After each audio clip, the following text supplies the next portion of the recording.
Global. I mean, it is what it is. No, for sure, for sure. Now, you talked about being different.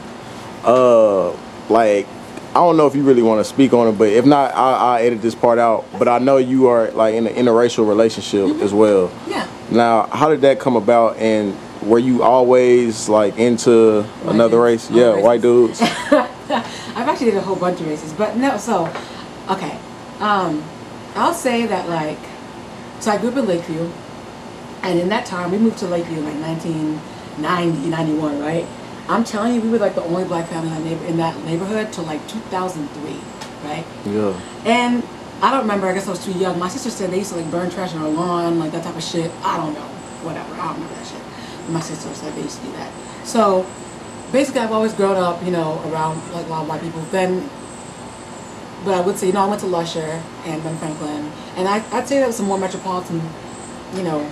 It's a pretty diverse mix because before Katrina, you know, it was a thing where it was that you had to go to school in your district, right? Right. So at Lusher, yeah, you had kids from the third ward. We all went to school together. We're all smart. You had to test into Lusher too. Right. But we're all from everywhere. Same with Ben Franklin. They're from everywhere. So I had a lot of diversity. But yes, a lot of white people in my school. I liked everybody. I mean, yeah, like, you know, I'd you know, have crushes on white boys and black boys. But black boys would call me. You know what I mean? Like, they make fun of me. And then, you know, my mom used to do my hair with African thread, so I look kind of weird, you know. So people, I remember I used to be in the 6th grade, and all the black girls would come around me and call me ugly and all that stuff like that. And it hurt, you know what I'm saying? But whatever. Do you feel like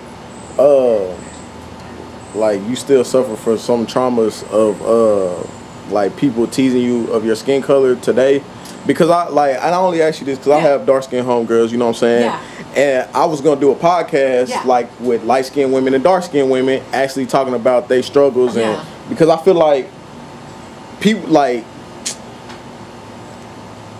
each color of people, you know what I mean? Like light skinned women, they get flack for certain things. Dark skinned women get flack for certain things, and I feel like I feel like dark skinned women feel like they go through more because of their skin color than the average person. So let's pick on that. Okay, so yeah, you know, I did some white dudes, high school. I was hard dating white dudes because black dudes wasn't trying to talk to me. If they did, they was trying to be on the side. They didn't want to know about me. I was kind of ugly too, though, for real. I was kind of ugly. Like, I was so dark.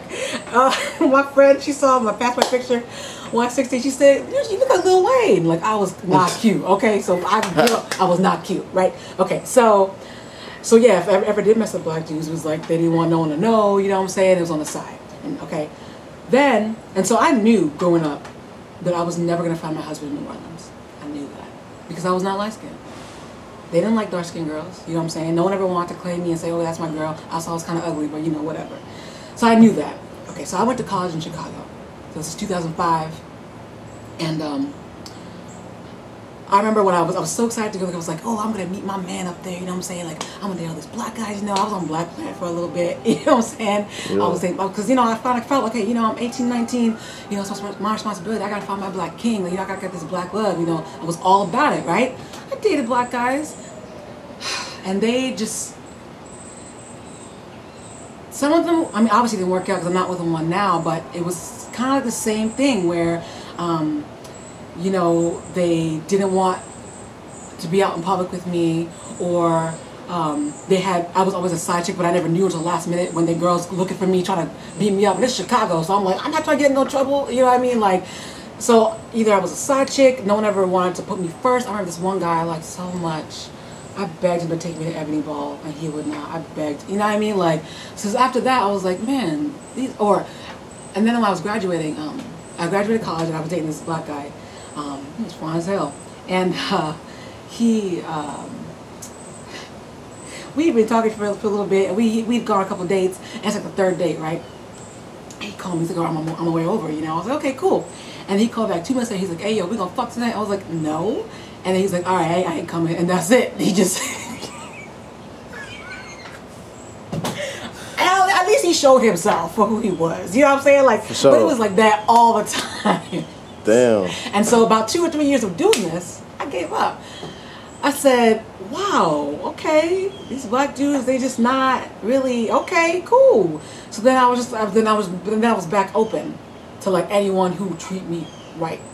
So I dated a couple. I dated a Native American dude. I dated Asians don't really like black people, so never dated an Asian. But you know, I dated some Latino dudes. You know what I'm saying? And then I met my husband, and like I said, I graduated that summer, and I met him, and he's a really good man. So you know. It's not about your skin color. It's not about who treats you right. Treated me right. Like when he said that he was gonna call me this time, he did. When he said we were gonna go on the date, he did. He did all those things. He was true to his word. Whereas dudes in the past, they weren't. So do you feel like black men don't take accountability? What do you mean by that? I mean, like you said, like he stuck to his word. You know what I'm saying? So like I know a lot of dudes say stuff and then do the opposite. So that's it's what I'm not asking. even like. It may have to do with age, because this is like my early mid 20s. So it might have also been that we're still young and stuff, but by that time I'd been through it so long, I was more mature for me. You know what I'm saying? I've dated so many dudes already. Right. So what's another major difference like dating a white man or being married to a white man? I mean, like, one thing that you have to like, you know, because you can't just marry any white dude. You know what I mean? And you also have to be really careful that they're not just, what do they call that, fetishizing you. You know what I'm saying? Like, oh yeah, you know, you my African queen. You know, like, you don't want that. You have to be, the guy has to be, I guess, as colorblind in a way. Even though it's not colorblind, because there are issues. You know, the family got to accept you. You know, I don't really have a problem. Like, his family has always, you know, been cool with me. It's never been an issue.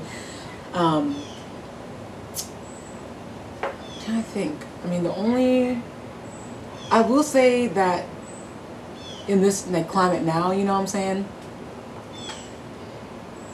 Like, you know, he always supports me. He's not embarrassing me. He's nothing like that, you know. But there have been a few times where I was like, well, you may not understand this because, you know what I'm saying, like, you never experienced that before. You know what I'm saying? Yeah, you used to go buy weed in like the south side of Chicago, but if you got caught, it didn't mean nothing for you. You know what I mean? Like, so, and he accepts that, he understands that, you know, he does know that he does have that privilege, you know what I'm saying? But yeah. I mean, it's just, I've never been in an interracial relationship, so I wouldn't know, but I feel like that's probably some things that should be spoken on out loud, because some people really just don't know. Yeah, some people don't, but I feel like, in particular, my husband is a really like cosmopolitan type of dude, you know, who's really open to other cultures, wants to learn, you know, he doesn't think that, you know, white is right, you know what I'm saying, like, and he doesn't fetishize me, and like I said, most importantly is that he's open and willing to learn and listen, you know, so I take him anywhere, we go everywhere, and he's also a really cool, easygoing, charming guy, you know what I'm saying, like, yeah, you might look at him and be like, oh, he like hunky-dory, you know what I'm saying, but he's very worldly. He knows what's going on in the world. You know what I'm saying? He knows the injustice, unfairness. You know, he will shut you down, any motherfucker. You know, because he used to work at Brookshire's in town, and they got some Trump motherfuckers out there, and he shut them down real quick. Like, what? You know what I mean? So he's a really good guy. For sure. Now, shit, you just dropped you know what I'm saying, your new video with Lil Ronnie and Mother F. It's going up right now. What can we expect from you more from this year? Are you dropping any more new music, or are we expecting a project, or? So I am planning to get back in the studio, and because I've got a whole bunch of beats that I've gotten over the past like 6 months that I gotta start working with, and I've learned a couple things from like this release with Lil Ronnie. It's been an amazing experience, you know, from the video shoot to, you know, doing the promo and everything. One thing I am learning, you know, because I've been doing this for a long time, and I'm learning now that songs are shorter these days. Attention span is shorter. So I'm really going to work on that, just making the songs a little bit shorter. But yeah, I am going to get back in the studio. My next project is I'm planning to do like a really big photo shoot out in Dallas. You know, just to kind of get more of a kit together, you know. Because, you know, I'm trying to find my Carl 1501, okay? So that's my plan. But just pushing out the stuff that I have made. I made like 3 or 4 videos in like 3 months, you know what I'm saying? So now it's time to like actually get them out there and like get people to see them. Like I said, meeting P Skills has been great. He's been a really great mentor in such a short amount of time. So I'm learning a lot every day, I'm trying to, like, you know, get in this market. You know, I'm here and I gotta get this triangle. I gotta get Dallas, Houston, Atlanta. So that's what we're working on, to do that, because I do know that I have something different and everything, and I do think that this could be something big. So I'm just gonna work on that, take the criticism as it comes, and learn from it, work with it, you know, because I don't know everything.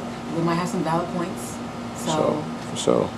Doing that. All right, man. I appreciate you for letting me come out and interview you. Yeah, thanks for coming out. It's far. For sure.